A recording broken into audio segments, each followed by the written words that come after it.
Hello everyone, বাড়িতে বসে restaurant style খাবার খেতে ইচ্ছে করছে? তাহলে একটুও দেরি না করে ঝটপট ট্রাই করো রেসিপিটা, ক্রিমি গার্লিক চিকেন।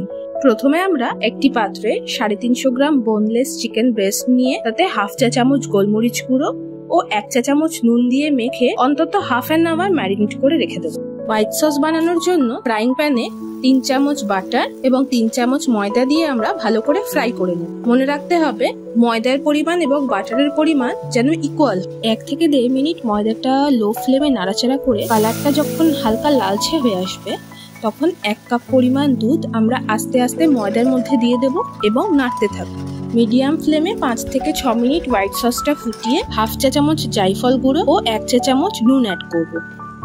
যে যেরকম কনসিস্টেন্সি রাখতে চায় সেই অনুযায়ী গ্যাস থেকে নামিয়ে নিতে পারে। অন্য একটি পাত্রে আমরা 2 চামচ ময়দা, হাফ চামচ গোলমরিচ গুঁড়ো ও হাফ চামচ নুন দিয়ে একটা মিক্সচার বানিয়ে নেব। 30 মিনিটের মতো হয়ে গেছে। এবার ম্যারিনেট করে রাখা চিকেনের পিসগুলো ময়দার মিক্সচারে ভালো করে কোট করে নিয়ে ফ্রাইং প্যানে তেল গরম হয়ে গেলে লো টু মিডিয়াম হিটে শ্যালো ফ্রাই করে নেব। অন্য আরেকটা ফ্রাইং প্যানে 2 চামচ বাটার দিয়ে দেব এবং 1.5 চামচ রসুন অ্যাড করব। রসুনের কাঁচা গন্ধ চলে গেলে আমরা তাতে 3 চামচ পেঁয়াজ কুচি অ্যাড করে সতে করে নেব।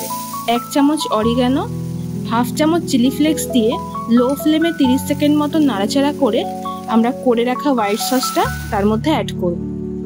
প্রয়োজনে আমরা সামান্য জলও অ্যাড করতে পারি। গ্রেভিটা মোটামুটি ফুটে এলে 1 চামচ গোলমরিচ গুঁড়ো, হাফ চা চামচ বিট নুন, স্বাদ মতো নুন ও 1 চামচ চিনি দিয়ে ভালো করে মিক্স করে নেব। Almost done. এখন আমরা চিকেনের পিসগুলো গ্রেভির মধ্যে দিয়ে ভালোভাবে এপিট ওপিট করে ওপর দিয়ে 1 চামচ পাতিলেবুর রস ছড়িয়ে দেব। গ্যাস অফ করে মিনিমাম 15 মিনিট রেস্টে রাখলেই সার্ভ করার জন্য রেডি আমাদের weekend special restaurant style recipe creamy garlic chicken.